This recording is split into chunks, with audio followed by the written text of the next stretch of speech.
हाय, कसे आहात सर्व? मस्त ना? मी पण. तर अशी सकाळची पूजा वगैरे केली की किती छान वाटतं, घरामध्ये प्रसन्न वाटत असतं. हा व्हिडिओ आहे गुरुवारचा. तर गुरुवारी अशी मस्त पूजा केली, नैवेद्य दाखवला.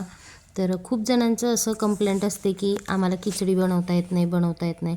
म्हणजे खूप आहेत असे, माझ्या फ्रेंडमध्ये पण आहेत की त्यांची खिचडी फसती म्हणजे एकतर कडक होते, नाहीतर मग चिकट होते. हा प्रॉब्लेम खूप जणांचा असतो. तर थोडंफार कसं आहे, ते साबुदाण्यावर पण डिपेंड असतं. तर मी जो साबुदाणा वापरते तो फक्त डीमार्टमधला वापरते. मला किराणाही भरायचा नसेल ना, साबुदाणे संपले तरी मी तेवढं आणायला डीमार्टमध्ये जाते. पण मी बाहेरचा साबुदाणा वापरत नाही, कारण डीमार्टमध्ये जो साबुदाणा मिळतो तो छानच मिळतो आणि त्याचीच मी कायम खिचडी करते. तर धुताना तुम्ही पाहिलात मी कसं धुतलं. जास्त त्याला चोळून धुवायची नाही. थोडंसं स्टार्च निघाला तरी चालतो त्याचा, आणि पाणी त्याचं थोडंसं साबुदाणे भिजतील खाली इतकंच पाणी ठेवायचं असतं त्याच्यामध्ये. रात्रभर छान भिजवून घ्यायचं. ते एका पाण्याने किंवा 2 पाण्याने धुवायचं, असं काही नसतं. फक्त साबुदाणा चांगला असला की खिचडी छान बनते. आणि आता इथं कसं आहे, माझ्या घरी थोडंसं ॲसिडिटीचा प्रॉब्लेम असल्यामुळं मी बटाटा जास्त वापरते. पण तुमच्या आवडीनुसार तुम्ही कमी जास्त करू शकता. तर बघू शकताय तुम्ही कशी झाली आहे ही खिचडी, मोकळी एकदम.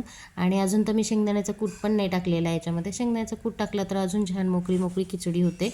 माझी तर खिचडी कधीच फसलेली नाही आहे, कधी चिकटही झालेली नाही आहे आणि कधी कडकही झालेली नाही आहे. हां, साबुदाणा मी चेंज केला की होते माझी पण अशी तर खूप सॉफ्ट राहते. आणि टिफिनमध्ये तर तुम्ही संध्याकाळपर्यंत जरी टिफिनमध्ये ठेवली तरी सॉफ्टच राहते आणि चवीलाही खूप छान होते. तर अशा प्रकारे एकदा तुम्ही खिचडी करून बघा कशी वाटते आहे.